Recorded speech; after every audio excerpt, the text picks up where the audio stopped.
할렐루야. 사랑하는 여러분, 반갑습니다. 오늘 하나님께서 이 자리에서 우리의 무너진 모든 것들을 다시 세워주실 줄 믿습니다. 우리 예배가 무너졌다면, 우리 팬데믹 가운데에서 우리의 기도가 무너졌다면, 우리의 인격이 무너졌다면, 우리의 사역과 사명이 무너졌다면 다시 세우시는 은혜가 있기를 주의 이름으로 축원합니다. 우리 그 믿음을 가지고 이렇게 한번 좌우에 계신 분, 또 앞뒤에 계신 분 인사했으면 좋겠습니다. 이렇게 인사하겠습니다. 당신이 무너지면 하나님이 세워주십니다. 인사하겠습니다. 당신이 무너지면 하나님이 세워주십니다. 우리 요거 조금 변형해서 바꿔서 다시 한번 인사하겠습니다. 당신이 무너져야 하나님이 세우십니다. 할렐루야. 아멘. 당신이 무너져야 하나님이 세우십니다. 오늘 우리가 예수 그리스도 십자가, 여러분 십자가가 무엇입니까? 우리가 무너지는 자리입니다. 그러면 부활의 능력으로 다시 세워주시는 은혜가 있는 줄 믿습니다.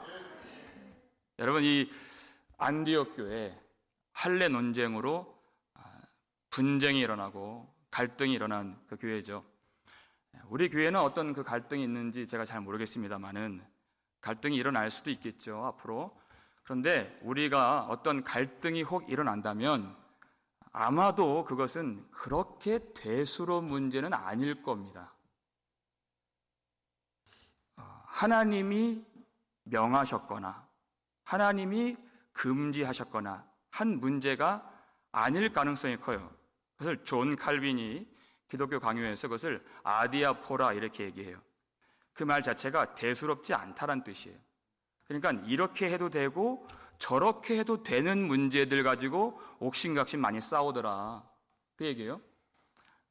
물론 심각한 이야기는 아니지만 어떤 분이 최근에 제가 질문을 받았어요.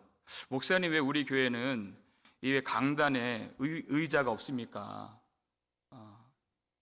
다른 교회 아니면 많은 경우에 의자가 있어서 기도할 때나 아니면 찬양대 찬양할 때 목사님들 앉을 수 있는데 목사님 왜 힘들게 저기까지 걸어가십니까? 저를 생각해 주셔서 이렇게 말씀하시는 거예요. 맞습니다. 그렇습니다. 생각해 주셔서 감사합니다. 그랬어요. 이런 문제, 이건 자유의 문제입니다. 의자가 강대상에 있든지 저기 있든지 구원과는 전혀 상관이 없는 것이에요. 의자가 2개 있든지 3개 있든지 빨간색이든 파란색이든 아무런 상관이 없어요. 교회 형편대로 상황대로 이렇게 할 수도 있고 저렇게 할 수도 있는 문제예요. 그런데 이 할례 논쟁은 그런 문제가 아니라는 것입니다. 진리에 관한 문제, 구원이 있느냐 없느냐에 관한 아주 너무나도 심각한 문제예요. 그런데 이 사도들이 이 문제를 풀어가는 이 방식 속에서 하나님이 이 일 선으로 바꾸시겠구나 확신이 들어요. 어디서 그런 확신이 엿보이는가? 여러분 2절을 보면요, 이 안디옥 교회 형제들이 바울과 바나바와 및 몇 명의 형제들을 예루살렘에 있는 사도들과 장로들에게 보내기로 작정하니라 이렇게 돼 있어요. 여러분 굉장히 중요합니다. 안디옥 교회에서 시작된 문제를 예루살렘 교회로 보내기로 작정했다. 그리고 바울과 바나바는 그 뜻에 순종했다는 것입니다. 여러분, 이 문제가 결과적으로 어떤 일을 이루었습니까? 정교한 하나님의 말씀의 교리를 만들었고 아주 정련된, 재련된 그런 신앙의 고백을 낳게 되는 결과가 된 것이에요. 그러니까 여러분, 우리가 어떤 갈등이나 논쟁이나 문제를 만나도 두려워하지 마십시오. 그때 우리가 이것이 바로 하나님의 손으로 우리를 이끌어주시는 일이 되겠구나 할 수 있는 그 근거가 무엇입니까? 바로 교회의 질서와 권위에 순복한다면, 순종한다면 하나님이 영광으로 바꿔주실 줄 믿으시기 바랍니다. 안디옥 교회 사람들이, 형제들이 성령께서 예루살렘 교회를 세워주신 것을 믿었기 때문에 그곳에 이 문제를 회부했던 것은 그 하나님께 엎드리는 마음으로 바울과 바나바를 보낸 것입니다. 여러분, 바나바가 얼마나 똑똑하고 탁월한 사람이에요. 율법에 대하여서, 그리고 복음에 대하여서 그보다 더 깊이 정돈된 이 지식을, 진리를 알고 있는 사람을 찾기 어려울 정도로 그도 계시를 받았고 그도 성령을 받았고 그도 부활하신 주님을 만났던 사람입니다. 내가 다 압니다. 내가 해결할 수 있습니다. 그렇게 하지 않았어요. 인간적으로 볼 때에는요, 예루살렘에 있는 사도들이 그들 출신이 뭡니까? 갈릴리 바다에서 고기 잡았던 사람들이, 학문 없는 범인들이라고 그랬습니다. 아니, 왜 거기까지 가서 이 문제 해결받아야 됩니까? 이렇게 사도 바울이 이렇게 하지 않았다는 것입니다. 여러분, 성령이 임했다, 성령을 받았다, 무엇과 같습니까? 여러분, 성령 받으면 사람이 교만해지겠습니까? 겸손해지겠습니까? 말할 것도 없는 것이에요. 나는 모든 사도들보다 가장 작은 자입니다, 이렇게 얘기해요, 사도 바울이. 비교조차 할 수가 없습니다. 나의 다 된 것은 오직 하나님의 은혜로 된 것이니. 그가 교회를 세워주시고 그 교회 지도자를 세워주실 때 사도 바울이 어떤 믿음을 갖고 그것을 바라보고 있는가? 여러분, 사도행전 20장 28절 볼까요? 이게 바울의 견해예요. 읽겠습니다. 성령이 그들 가운데 여러분을 감독자로 삼고 하나님이 자기 피로 사신 교회를 보살피게 하셨느니라. 아멘. 교회 장로를 세우고 감독자를 세울 때 여러분, 사람이 세우는 것이 아닙니다. 성령께서, 여러분, 이 교회가 어때요? 대충 세우신 교회가 아니에요. 하나님이 자기 피를 쏟아서 사신 이 보배로운 교회를 맡기실 때 어떤 사람에게 이 교회를 맡기시겠습니까? 그렇게 성령께서 다스리고 주관해 주셔서 이 교회를 보살피도록 하나님이 그들을 세워주셨습니다. 그러니까 그 권위에 순복하는 것이, 여러분, 예배를 드린다는 것이 무슨 뜻입니까? 하나님의 권위 앞에 내가 엎드린다는 뜻입니다. 이 금요일 우리가 세상 즐기지 아니하고 나의 일에 매몰되지 아니하고 하나님의 영광 앞에, 하나님 말씀 앞에, 살아계신 하나님의 권위 앞에 내가 엎드려 예배를 드리겠습니다 하는 것이에요.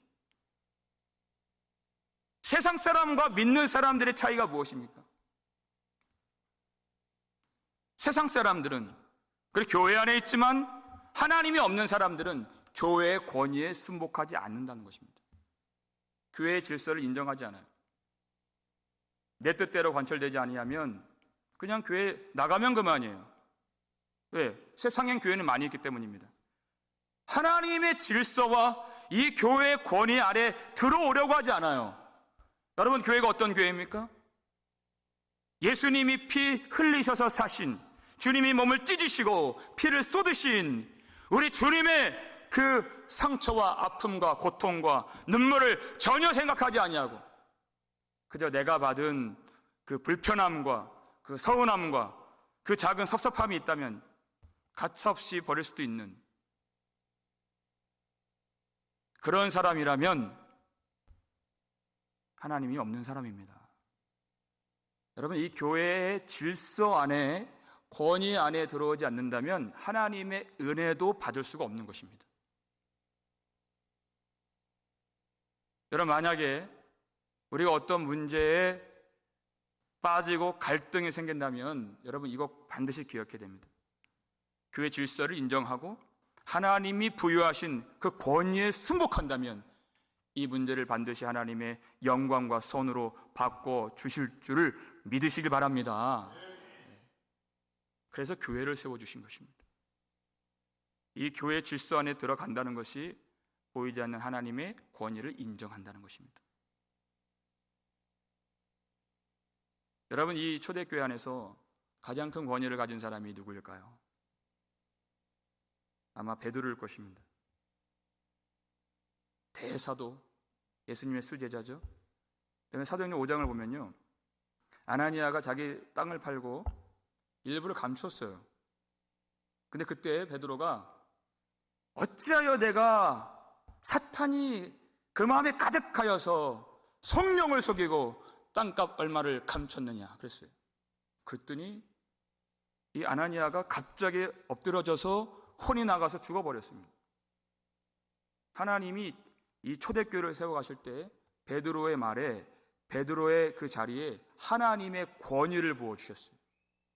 그러니까 그가 뭐라고 말할지, 이 할례 논쟁이 있어서 이쪽으로 말할지 저쪽으로 말할지 이 사람들이 주목하지 아니할 수 없는 것이죠. 그런데 그가 자기의 말을 결론 지으면서 뭐라고 말합니까? 11절에서 우리가, 그들이 이방인들이죠, 우리와 같이 오직 주 예수의 은혜로만 구원을 받는 줄을 믿노라. 이 바울의, 이 베드로의 결론이었어요. 우리와 동일하게 그렇게 얘기했어요. 여러분, 그것은 고넬료의 집에서 성령을 부어주신 그의 경험적 지식일 수 있습니다.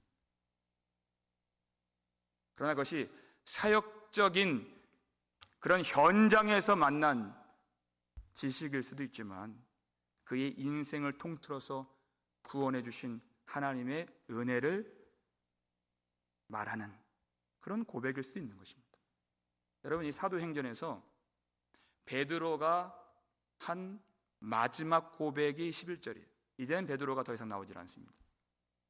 얼마나 놀라운 신앙의 고백입니까? 그들도, 그리고 우리도, 그들이 우리와 같이 오직 주 예수의 은혜로만 구원을 받는 줄 우리가 믿노라. 남들은 대사도요, 예수님의 수제자요, 교회의 기둥 같은 그런 대표자요 이렇게 불러요. 자기를 알잖아요. 자신의 결단과 예수님을 향한 그 다짐이 얼마나 약했는지 자기는 압니다. 예수님의 수제자였기 때문에 구원을 받은 것이 아니에요.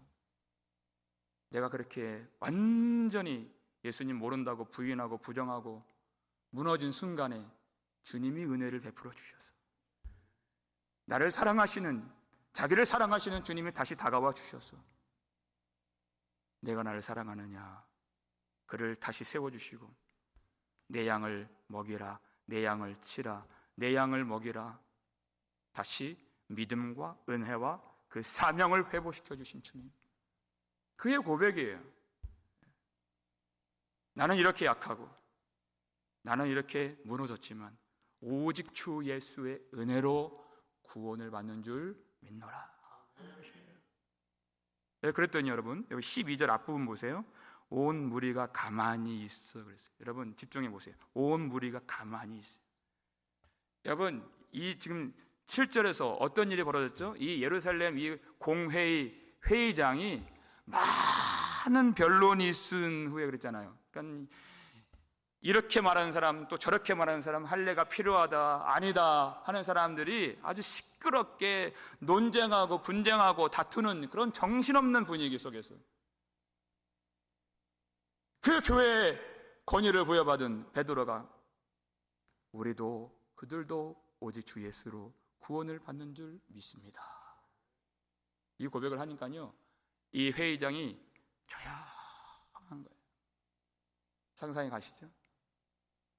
오늘도 새벽에 하박국 2장 20절, 여호와께서 그 성전에 계시니 온 땅이 그 앞에서 잠잠할지어다.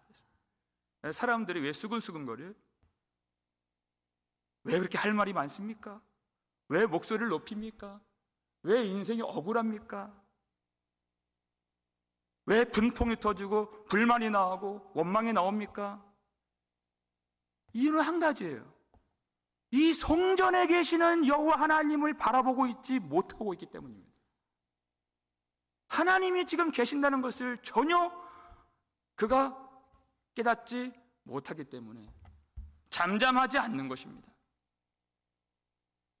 그렇게 논란이 가득했던 이 회의장이 베드로의 그 은혜의 그 고백을 통해서 잠잠해지게 되었어요. 그 고백에 힘을 받아서 바나바와 바울이 자기의 그 사역의 현장에서 임하시고 역사하신 하나님의 은혜를 이어서 말을 하는 것입니다. 우리도 그 사역의 현장에서 여호와께서 행하신 일을 본 증인들이고 목격자들인데, 이 이방인들을 위해서 하나님이 얼마나 큰 표적과 기사를 행하셨고 얼마나 많은 은혜를 베풀어 주셨는가 우리가 다 보았습니다. 이렇게 얘기를 하는 것이에요. 그 이방인들의 땅에서 역사하신 하나님의 그 표적과 기적과 이사는 하나님의 인치심이었습니다. 할례받지 않은 자들에게도 풍성한 은혜를 베푸시는 하나님의 인치심, 그리고 사도들에 대한 위로가 바로 그와 같은 표적과 기사였다는 것입니다. 그들의 말을 마치자마자 이제 야고보가 말을 이어가는 거예요. 이 야고보는 요한의 형제가 아닙니다. 12장에서 이미 요한의 형제 야고보는 순교를 당했죠. 예수님의 형제 야고보예요. 갈라디아서 2장 9절을 보니까 이 베드로하고 이 야고보가, 이 두 사도가 기둥 같은 사도라고 그랬어요. 큰 권위와 영향력을 행사하는 그런 야고보입니다. 그가 이렇게 얘기를 해요. 14절 말씀 읽겠습니다. 하나님이 처음으로 이방인 중에서 자기 이름을 위할 백성을 취하시려고 그들을 돌보신 것을 시므온이 말하였으니, 여기서 말하는 시므온은 방금 전에 말했던 시몬 베드로를 말하는 것이에요. 베드로의 말을 받고 지금 야고보가 말을 이어가는 것입니다. 여기서 여러분 백성이라는 단어를 한번 주목해 보세요. 라오스라고 하는 이 헬러 단어인데, 이 전까지 이 백성이라는 말은 한 번도 이방인에 대해서 사용된 적이 없는 단어입니다. 이 백성은 다 유대인을 말하는 것입니다. 이스라엘 백성을 말하는 것입니다. 이방인들은 그저 하나님의 저주 아래 있고 멸망을 받아야 할 사람들이었습니다. 그리고 이스라엘 백성들, 유대인들은 하나님의 돌보심을 받고 축복과 은총 속에 있는 사람들로만 여겨졌었습니다. 그런데 여러분, 이 야고보가 정말 아주 획기적이고 너무 놀라운 말씀을 지금 하고 있는 것입니다. 하나님이 이방인들 중에서 자기 백성을 취하길 원하셨다는 것입니다. 한 번도 이런 말이 나본 적이 없어요. 하나님이. 그러니까 할례로서 그들을 구원하시는 하나님이 아니라, 할례가 없지만은 오직 예수 그리스도를 믿음으로, 예수 그리스도를 사랑함으로 하나님은 그들을 하나님의 자녀가 되는 축복을 베풀어 주시는 하나님이 되신다 하는 것을 선언하고 있는 것입니다. 여기서 돌보신다라는 말이 나와요. 옛날 개역성경을 보면 하나님이 그들을 권고하신다, 이렇게 좀 어려운 말이 쓰였죠. 여러분, 돌보신다는 말이 무엇입니까? 어떤 위험한 상황 속에서 그들을 건져주시고 질병에 빠지지 않도록, 가난에 처해지지 않도록, 죽음을 당하지 않도록 그들을 붙들어 주시는 하나님, 그것을 의미할 수도 있겠지만, 시몬 베드로가 말했던 것처럼 고넬료의 집에서 말씀을 들을 때 성령을 부어주신 하나님을 지금 야고보가 말하고 있는 것입니다. 여러분, 하나님이 하나님의 백성들을 돌보신다는 의미가 무엇입니까? 무엇으로 우리를 권고해 주십니까? 성령을 주신다는 거죠. 성령을 주신다는 것은 바로 성령 받은 자가 하나님의 백성이 되었다고 하는 가장 놀라운 표식이 되기 때문입니다. 성령을 받았다는 것입니다. 어떤 선물과 이것을 비교하고 어떤 기쁨으로 이것을 설명할 수 있겠습니까? 나 지금 죄에서 사함받아 거룩한 백성이 되었으니 이 육신 장막을 벗을 때도 겁낼 것 없겠네. 여러분, 이 하나님의 은혜예요. 하나님이 백성이 되었다는 것입니다. 아무런 자격을 보지 아니하시고 아무런 조건이 없이 구주 예수 그리스도의 보혈을 우리에게 부어주셔서 우리 모든 죄를 다 사해 주시고 성령을 부어주신 하나님께서 우리를 하나님의 백성이 되게 만들어 주셨다는 것입니다. 그러니까 찬송을 하지 않을 수가 없는 것입니다. 주님 나를 구하셨네, 찬송하세 찬송하세, 주가 구원하셨네, 할렐루야. 그 어떤 것과도 비교할 수가 없는 것입니다. 그러면서 이것은 야고보가 예적 선지자들이 우리에게 가르쳐 주신 그 말씀과 일치하는 말씀입니다, 이렇게 얘기합니다.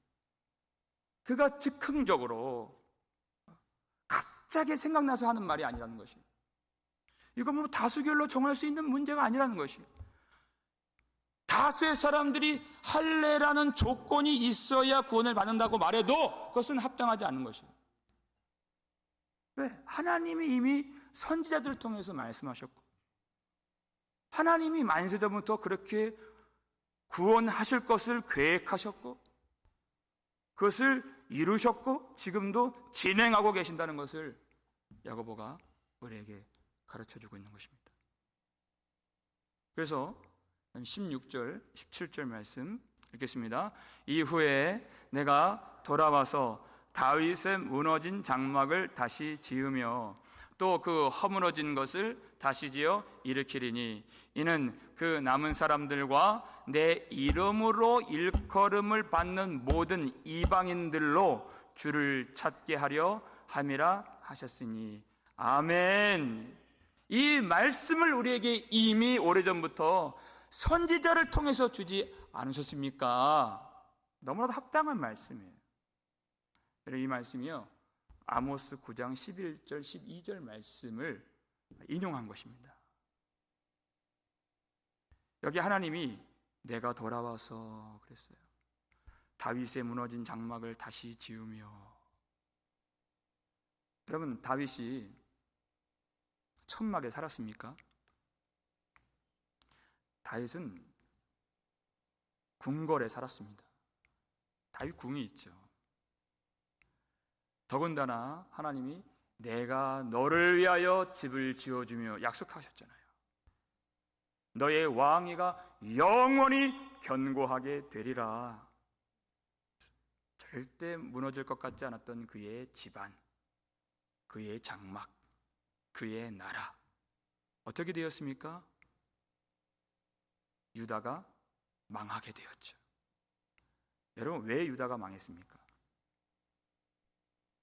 하나님과의 언약을 어기고 율법을 지키지 못했기 때문에 망한 것입니다. 영원히 견고할 줄 알았던 그 장막이, 그 나라가, 그 왕위가 너무나도 쉽게 찢겨지는 그 텐트처럼, 천막처럼 그렇게 찢어지고 부서지고 무너지게 되었다는 것입니다. 그런데 하나님의 약속이에요. 내가 다시 돌아와서 다윗의 무너진 장막을 다시 일으켜 주리라. 여러분, 이 장막 하나님이 어떻게 세워주십니까? 다윗의 나라가 왜 망했죠? 세상 나라들처럼 여러분 돈이 없어서 망한 것이 아닙니다. 군사의 수가 부족해서 망했던 나라가 아닙니다. 하나님의 말씀을 지키지 못함으로 망한 것입니다. 하나님이 이 약속을 하신 이유는 무엇을 다시 세워주신다는 것이에요? 그 나라에, 그 백성 안에 하나님의 말씀을 다시 세워주리라 하신 것입니다. 그것이 회복이에요. 하나님의 말씀이 서야 그 나라가 든든히 그리고 영원토록 설 수 있는 것입니다. 여러분, 어떻게 하나님의 말씀이 다시 세워지겠습니까? 여러분, 유대인들은 말씀을 가진 줄 알고 지키는 줄 알고 훌륭하게 그렇게 율법을, 하나님 명령을 내가 수행하는 줄 알았습니다. 준행하는 줄 알았어요.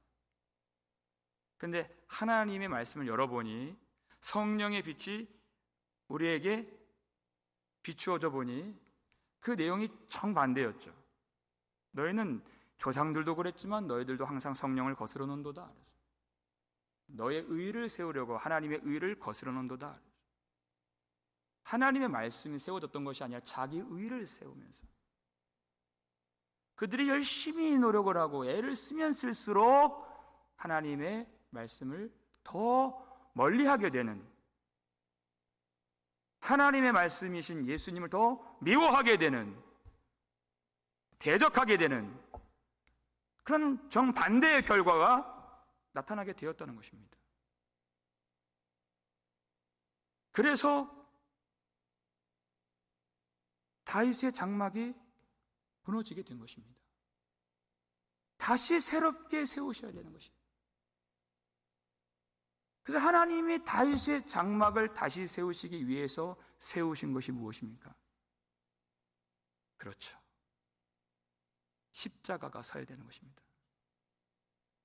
다윗의 후손으로 오신 예수님, 하나님의 이름으로 오신 예수 그리스도께서 십자가에서 자신의 그 육신 장막이 찢겨지시고 피 흘림을 당하시고 죽임을 당하셔야 하나님의 나라가 다시 설 수 있게 되는 것입니다.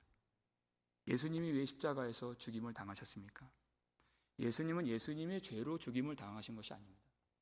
이스라엘 백성들의 무지와 이스라엘 백성들의 무능력함과 이스라엘 백성들의 부정함과 이스라엘 백성들의 교만함과 그들의 우상 숭배를 짊어지시고 모든 세상 죄를 짊어지신 하나님의 어린 양이 되셔서 그 참혹한 십자가에서 그 육신 장막이 찢겨지시고 피 흘리시는 그 죽음을 맞이하셨던 것입니다.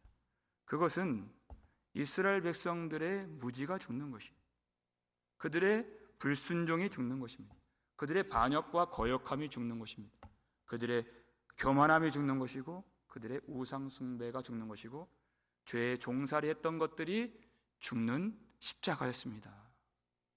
그리고 하나님은 그야말로 다시 다윗의 후손으로 나신 예수님 그 장막을 세워주시죠. 그것이 부활이에요.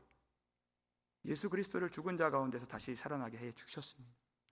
그리고 승천하신 예수님은 아버지께서 성령을 받아서 택하신 교회 위에 성령을 부어 주신 것입니다.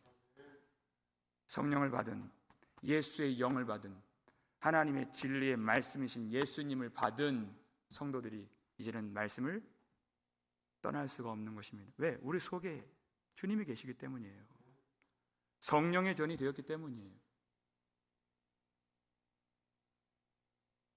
이제 하나님의 나라가 된 것입니다. 그것이 다윗의 장막을 다시 세우시는 하나님의 놀라운 역사입니다. 여러분, 하나님께서 우리에게 성령을 부어주심으로써 이루실 그 뜻이 무엇입니까? 그럼 17절 말씀 다시 한번 볼까요? 읽겠습니다. 내 이름으로 일컬음을 받는 모든 이방인들로 주를 찾게 하려 함이라. 아멘. 이것이 하나님이 원하시고 하나님이 이루려고 하시는 그 뜻이라는 것이에요. 내 이름으로 일컬음을 받는 모든 이방인들로 이렇게 되어 있어요. 이방인들로. 여러분, 이방인들은 어떤 사람들이죠? 어떻게 인식이 되었죠? 하나님의 저주와 심판 아래에 있는 사람들이에요. 그러니까 항상 멸시를 받고 항상 조롱을 받았던, 아모스 9장 12절 보면 이 자리에 에돔이라고 하는 이름이 들어가요. 에서의 후손이죠. 우리는 아브라함의 자손이요, 우리는 야곱의 후손인데 지각 없는 짐승과 같은 에서의 그런 자식들, 마귀의 자식들, 멸망의 자식들 이러면서 손가락질을 했단 말이에요. 그런데 다윗의 장막이 무너졌다는 것입니다. 이방인들이 멸망을 받고 심판을 받을 줄 알았는데 유다가 망한 거예요. 그때 무엇을 알게 되었습니까? 성전이 불타고 성벽이 무너지고 가옥돌이 불타고 유다가 망하는 순간 이방인들이 망하는 줄 알았는데, 아, 내가 이방인이었구나. 내가 자격이 없는, 내가 율법을 어긴, 내가 언약을 멸시한 그 이방인이 바로 나였구나 하는 것들을 하나님이 언제 알려주십니까? 성령을 부어주실 때 알려주시는 거예요. 그러니까 유대인들이 그렇게 그 우월감과 자부심이 가득했던 그 사람들이 성령 받고 뭐라고 고백을 하면서 가슴을 칩니까? 형제들아, 우리가 어찌할꼬 하는 거예요. 전혀 몰랐던 사실을 깨닫게 돼요. 무엇이에요? 내가 이방인이었다는 사실. 내가 바벨론과 같고 내가 사울과 같은 자였다는 것입니다. 사람들은 항상 내가 다윗인 줄 알고 다윗에게 적용을 해요. 성령을 받은 사람들은 내가 사울인 줄 깨닫게 되는 것입니다. 그러니까 하나님의 약속을 바라볼 수밖에 없는 것이에요. 여러분, 17절의 약속이 무엇입니까? 내 이름으로 일컬음을 받는 모든 이방인들로 주를 찾게 하는 거예요. 그 이방인들로 하나님의 이름이 되게 하시고, 그 이방인들로 하나님의 백성이 되게 하시고, 그 이방인들로 하나님의 나라가 되게 하시는 거예요. 그 약속을 의지할 수밖에 없는 것이에요. 그러니까 첫 번째, 성령을 받으면 자기의 실체를 깨닫게 돼요. 모든 오해와 거짓들이 다 무너지게 됩니다. 자기의 자랑의 장막, 자부심의 장막, 우월감의 장막이 다 무너지게 되는 것이에요. 성령이 임하시면 두 번째, 주를 간절히 찾게 되는 것입니다. 주님의 약속만 바라볼 수밖에 없는 것이에요. 그 전에 내가 이미 다 된 줄로 알아요. 그러니까 그 마음에 절실함이 없고 간절함이 없어요. 형식적으로, 의무적으로, 굳은 마음으로 하지 않을 수 없어서 외식함으로 사람들 눈치 보면서 그렇게 예배를 드렸지만 그렇지 않습니다. 성령이 임한 사람들은 간절히 주의 약속을 바라보면서 진실한 마음으로 그렇게 주님을 찾고 예배를 드리는 것입니다. 그래서 하나님이 그들을 무너뜨려 주신 것입니다. 이것이 은혜인 줄 믿으시기 바랍니다. 우리의 자랑의 장막을 주님이 무너뜨려 주시고, 자부심의 장막을 무너뜨려 주시고, 내가 저 사람보다는 낫지 않은 우월감의 장막을 무너뜨려 주셔서 그 모든 것들이 무너질 때 주님의 장막이 세워지는 줄 믿으시길 바랍니다. 판단 없이, 차별 없이 이제는 한 마음이 되어서 그도 하나님의 은혜로 구원을 받고 나도 오직 하나님의 은혜로만 구원을 받는 줄 믿노라, 이 고백을 가지고 이제 비로소 하나가 될 수 있어요.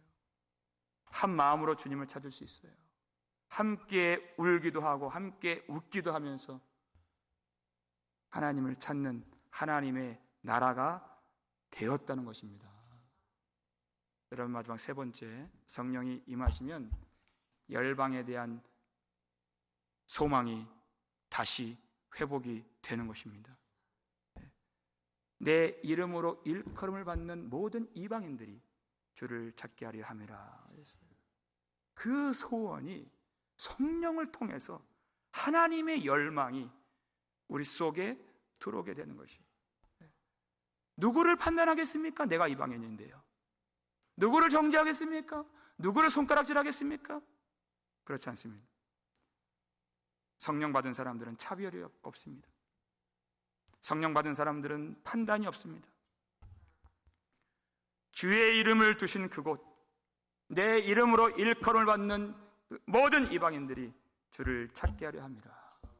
그 소망을 우리가 품고 그 백성들을 찾기 위하여서 이젠 주 예수 그리스도의 십자가의 증인이요 부활의 증인이 되어서 복음을 전파하는 교회가 되더라 하는 것입니다. 여러분, 그 약속이 스가랴 8장 22절에 다 담겨져 있습니다. 우리의 소원이 되기를 주의 이름으로 축원합니다. 읽겠습니다. 많은 백성과 강대한 나라들이 예루살렘으로 와서 만군의 여호와를 찾고 여호와께 은혜를 구하리라. 아멘. 여러분, 이 말씀이 선포됐을 때 누가 이 말씀 믿었을까요? 그 비천한 짐승과 같은 그 이방인들, 하나님을 모르고 율법도 모르는 그 무지한 백성들, 무지한 사람들, 이제 그들이 여호와를 찾고 여호와께 은혜를 구하리라. 이것을 누가 믿었겠습니까? 하나님은 이 일을 이루어 주신 하나님이십니다.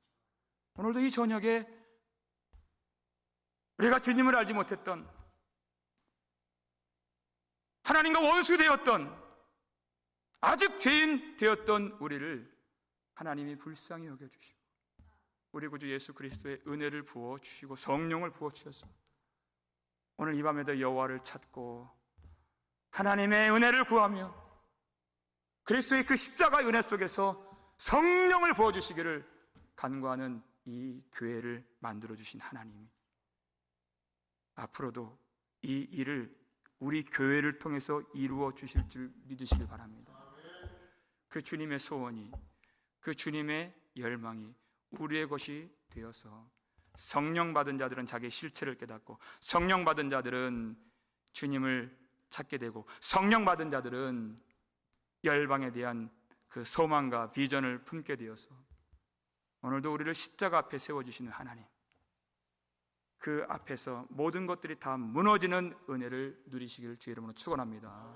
그리고 그 자리에서 다시 성령을 부어주심으로 주님의 장막을 세워주시고 하나님의 나라를 세워주셔서 그 하나님의 사랑과 하나님의 은혜가 이 성전의 두 기둥이 되어서 우리를 사랑하시는 하나님을 우리가 하나 되어 간절히 찾고 또 우리에게 주신 그 은혜가 사명이 되어서 하나님의 이름으로 일컬음을 받는 모든 이방인들을 향하여서 나의 생명을 조금도 귀한 것으로 여기지 아니하고 그들에게 복음을 전하고 그들을 위하여 기도하고 주님의 소원이 우리의 소원이 되어서 힘쓰고 충성을 다해서 주 예수의 빛을 전하는 우리 복음 장로 교회가 되기를 주의 이름으로 축원합니다.